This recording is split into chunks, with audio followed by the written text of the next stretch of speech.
ಹೆಮ್ಮೆಯ ಬ್ರಹ್ಮ ಚುಟುಕು ಬ್ರಹ್ಮ ದಿನಕರ್ ದೇಸಾಯಿ ಅವರ ಒಂದು ನುಡಿಯನ್ನ ತಮ್ಮ ಮುಂದೆ ಹೇಳುತ್ತಾ ಈ ಒಂದು ಸಂದರ್ಭದಲ್ಲಿ ಇವತ್ತಿನ ಕವಿಪೀಠವನ್ನು ಅಲಂಕರಿಸುವ ಕವಿಗಳಿಗೆ ಪೀಠೋದ್ಧಾರಣೆಯನ್ನ ಮಾಡ್ತಾ ಇದ್ದಾರೆ ಸಂಸ್ಥಾಪಕ ಅಧ್ಯಕ್ಷರುಗಳು. ಅವರನ್ನ ಕವಿಗಳೇ ವಿದ್ಯಾಕಾಶಿ ಧಾರವಾಡಕ್ಕೆ ಕವಿಗಳೇ ಬನ್ನಿ ಬನ್ನಿ ಕವಿಗಳೇ ಬನ್ನಿ ಬನ್ನಿ ಕವಿಗಳೇ ಬನ್ನಿ ಬನ್ನಿ ಕವಿಗಳೇ ಬನ್ನಿ ಬನ್ನಿ ಕವಿಗಳೇ ಜೋರಾಗಿ ಕವಿಗಳೇ ವಿದ್ಯಾಕಾಶಿ ಧಾರವಾಡಕ್ಕೆ ಕವಿಗಳೇ ಬನ್ನಿ ಬನ್ನಿ ವಿದ್ಯಾಕಾಶಿ ಧಾರವಾಡಕ್ಕೆ ಕವಿಗಳೇ ಬನ್ನಿ ಬನ್ನಿ ವಿದ್ಯಾಕಾಶಿ ಧಾರವಾಡಕ್ಕೆ ಕವಿಗಳೇ ಬನ್ನಿ ಬನ್ನಿ ವಿದ್ಯಾಕಾಶಿ ಧಾರವಾಡಕ್ಕೆ ಕವಿಗಳೇ ಬನ್ನಿ ಬನ್ನಿ. ಅದ್ಭುತವಾದ ಚಾಲನೆ ನೀಡಿರತಕ್ಕಂಥ ಕವಿಪೀಠ ಕಾರ್ಯಕ್ರಮಕ್ಕೆ ಆಗಮಿಸಿರ್ತಕ್ಕಂಥ ಕವಿಗಳನ್ನ ಎಷ್ಟು ಗೌರವಿತವಾಗಿ ನೋಡ್ಕೊಳ್ತಾ ಇತ್ತು ಅಂದ್ರೆ ಆಗಿನ ಕಾಲದಲ್ಲಿ ಕವಿ ಹೇಳಿದ ಮಾತನ್ನ ರಾಜ ಶಿರಸ ಪಾಲಿಸ್ತಾ ಇದ್ದ. ರಾಜ ತನ್ನ ಎಲ್ಲ ಭಾವನೆಗಳನ್ನ ಕವಿಗಳ ಮೂಲಕ ವ್ಯಕ್ತವನ್ನು ಪಡಿಸ್ತಾ ಇದ್ದ. ಅವತ್ತಿನ ಕಾಲದ ರಾಜನ ಬಗ್ಗೆ ನಾವು ಇವತ್ತು ಓದ್ತಾ ಇದ್ದೀವಿ ಅಂತಂದ್ರೆ ಅವತ್ತಿನ ರಾಜನ ಬಗ್ಗೆ ಬರೆದಿರ್ತಕ್ಕಂಥ ಕವಿಗಳ ಆ ಬರವಣಿಗೆ ಕೌಶಲ್ಯಗಳಿದೆಯಲ್ಲ ಅವರನ್ನು ಅಷ್ಟು ಗೌರವಿತವಾಗಿ ಪೀಠಕ್ಕೆ ಅಲಂಕರಿಸಿ ಅವರನ್ನ ಅತ್ಯಂತ ಉತ್ತಮವಾದ ರೀತಿಯಲ್ಲಿ ಗೌರವ ಸಮ್ಮಾನವನ್ನು ನೀಡಿ ಅವರನ್ನ ಬನ್ನಿ ಬನ್ನಿ ಕವಿಗಳೇ ಬನ್ನಿ ಎನ್ನುವಂತ ಮಾತನಾಡಬೇಕು.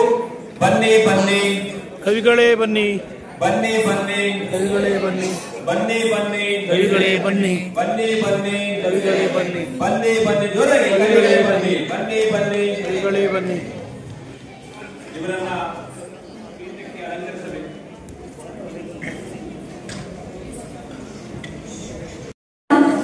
ಮಹಾಕವಿಪೀಠ ಸಮ್ಮೇಳನದ ಸರ್ವಾಧ್ಯಕ್ಷರಾಗಿರುವಂತಹ ಮಲ್ಲಿಕಾರ್ಜುನ ಸರ್ ಅವರಲ್ಲಿ ನನ್ನ ಕವನ ವಾಚನಕ್ಕೆ ಅನುಮತಿಯನ್ನು ಕೇಳುತ್ತಾ ಹಾಗೂ ನನ್ನ ರಾಜ್ಯಾಧ್ಯಕ್ಷರಾದಂತಹ ಶ್ರೀ ಮನೋಹರ್ ಸರ್ ಅವರಲ್ಲಿ ಸವಿನಯಪೂರ್ವಕ ವಿನಂತಿಯನ್ನ ಕೇಳುತ್ತಾ ವೇದಿಕೆಯಲ್ಲಿರುವ ಆಸೀನರಾಗಿರುವ ಎಲ್ಲ ಕವಿ ಮನಸ್ಸುಗಳಿಗೆ ನನ್ನ ಆಶೀರ್ವಾದವನ್ನ ಬೇಡುತ್ತಾ ಹಾಗೆ ಆಗಮಿಸಿದಂತಹ ಎಲ್ಲ ಸುಂದರ ಕನ್ನಡ ಮನಸ್ಸುಗಳಿಗೆ ನನ್ನ ನಮನಗಳನ್ನು ಸಲ್ಲಿಸುತ್ತಾ ಇಂದಿನ ನನ್ನ ಕವನ ವಾಚನಕ್ಕೆ ಮುನ್ನುಡಿಯನ್ನ ಇಡುತ್ತಿದ್ದೇನೆ. ಶೀರ್ಷಿಕೆ ಕನ್ನಡದ ತೇರು. ನನ್ನ ಕವನದ ಶೀರ್ಷಿಕೆ ಕನ್ನಡದ ತೇರು. ಹಸಿರ ಬನಸಿರಿಯಲ್ಲಿ ಶ್ರೀಗಂಧದ ಸಿರಿತನದಲ್ಲಿ ಭಾಷೆಯ ಸೊಗಡಿನಲ್ಲಿ ಏನಿದೆ ಕನ್ನಡದ ತೇರು. ಹಸಿರ ಬನಸಿರಿಯಲ್ಲಿ ಶ್ರೀಗಂಧದ ಸಿರಿತನದಲ್ಲಿ ಭಾಷೆಯ ಸೊಗಡಿನಲ್ಲಿ ಏನಿದೆ ಕನ್ನಡದ ತೇರು. ಮಹಾಕವಿಗಳ ಮಹಾಕಲಿಗಳ ಮಹಾತ್ಯಾಗಿಗಳ ಮಹಾತಪಸ್ವಿಗಳ ಮಹಾಜ್ಞಾನಿಗಳ ಮಹಾಪಾಂಡಿತ್ಯಗಳ ಹಿರಿಮೆ ಕನ್ನಡದ ತೇರು. ಮಹಾಕವಿಗಳ ಮಹಾಕಲಿಗಳ ಮಹಾತ್ಯಾಗಿಗಳ ಮಹಾತಪಸ್ವಿಗಳ ಮಹಾಜ್ಞಾನಿಗಳ ಮಹಾಪಾಂಡಿತ್ಯಗಳ ಹಿರಿಮೆ ಕನ್ನಡದ ತೇರು. ಕನ್ನಡದ ಭಾಷೆ ವಿಶ್ವ ಲಿಪಿಗಳ ರಾಣಿ. ಕನ್ನಡ ಭಾಷೆ ವಿಶ್ವ ಲಿಪಿಗಳ ರಾಣಿ. ವರ್ಣಮಾಲೆಯು ಲಿಪಿಗಳ ಅಲಂಕಾರ. ವರ್ಣಮಾಲೆಯು ಲಿಪಿಗಳ ಅಲಂಕಾರ. ಇತಿಹಾಸ ಪರಂಪರೆ ಸಂಸ್ಕೃತಿಯ ಸಾರುವ ಕನ್ನಡದ ತೇರು. ದೇಗುಲ ಸ್ಮಾರಕಗಳ ಶಿಲ್ಪ ಕಲೆಗಳ ಸಂಗೀತ ಸಾಹಿತ್ಯದ ನೃತ್ಯ ಜಾನಪದ ಕಲೆಗಳ ಪರ್ವತ ಕನ್ನಡದ ತೇರು. ದೇಗುಲ ಸ್ಮಾರಕಗಳ ಶಿಲ್ಪಕಲೆ ಸಂಗೀತ ಸಾಹಿತ್ಯ ನೃತ್ಯ ಜಾನಪದ ಕಲೆಗಳ ಮೇರು ಪರ್ವತ ಕನ್ನಡದ ತೇರು. ದಾಸರ ವಚನಕಾರರ ಸಂಗೀತ ನಾಟಕಕಾರರ ತತ್ವಜ್ಞಾನಿಗಳ ಕ್ರೀಡಾಭಿಮಾನಿಗಳ ತವರೂರಿದು ಕನ್ನಡದ ತೇರು. ಮೃಗ ಪಕ್ಷಿಗಳ ಪುಷ್ಕರಣಿಗಳ ನದಿ ಜಲಪಾತಗಳ ಕಾನನಗಳ ಕಾವೇರಿಯಿಂದ ಗೋದಾವರಿಯವರೆಗಿನ ಬೀಡು ಕನ್ನಡದ ತೇರು. ಮೃಗ ಪಕ್ಷಿಗಳ ಪುಷ್ಕರಣಿಗಳ ನದಿ ಜಲಪಾತಗಳ ಕಾನನಗಳ ಕಾವೇರಿಯಿಂದ ಗೋದಾವರಿಯವರೆಗಿನ ಬೀಡು ಕನ್ನಡದ ತೇರು. ಅವಕಾಶಕ್ಕಾಗಿ ಧನ್ಯವಾದಗಳು.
ಈ ಒಂದು ನೃತ್ಯಕ್ಕೆ ರಾಗಕ್ಕೆ ರಾಗ ನೃತ್ಯವನ್ನ ಕುಂಚದ ಮೂಲಕ ಬಿಂಬಿಸಿದ್ದಾರೆ ಕುಮಾರಿ ಅಶ್ವಿನಿ ಹಿರೇಮಠ್ ಸಿಂಗಾವರ್ ಅವರು.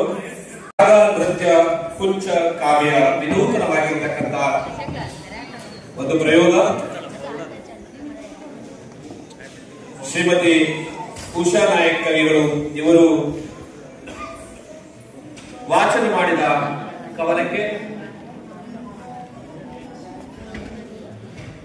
ಸಂಸ್ಥಾಪಕ ಅಧ್ಯಕ್ಷರಾಗಿರ್ತಕ್ಕಂಥ ಮನೋಹರ್ ಸರ್ ಅವರು ವೇದಿಕೆ ಮುಂಭಾಗಕ್ಕೆ ಬಂದು ಕುಮಾರಿ ಅಶ್ವಿನಿ ಹಿರೇಮಠ್ ಅವರು ಬಿಡಿಸಿರ್ತಕ್ಕಂಥ ಈ ಒಂದು ಕುಂಚಕ್ಕೆ ಸಿಂಪಡಿಸುವ ಮೂಲಕ ಸಮ್ಮೇಳನಾಧ್ಯಕ್ಷರು ವೇದಿಕೆ ಮೇಲೆ ಇರತಕ್ಕಂಥ ಎಲ್ಲ ಮಹನೀಯರು ಕೂಡ ಆಗಮಿಸಿ ಸಿಂಪಡಿಸಬೇಕು. ಪುಡಿಯನ್ನ ಸಿಂಪಡಿಸುವುದರ ಮೂಲಕ ಆಡಿಯನ್ಸ್ಗೆ ಕಾಣುವ ಹಾಗೆ ಸಿಂಪಡಿಸುವುದರ ಮೂಲಕ ವಿನೂತನವಾದ ಕುಂಚ ಪ್ರಕಾರ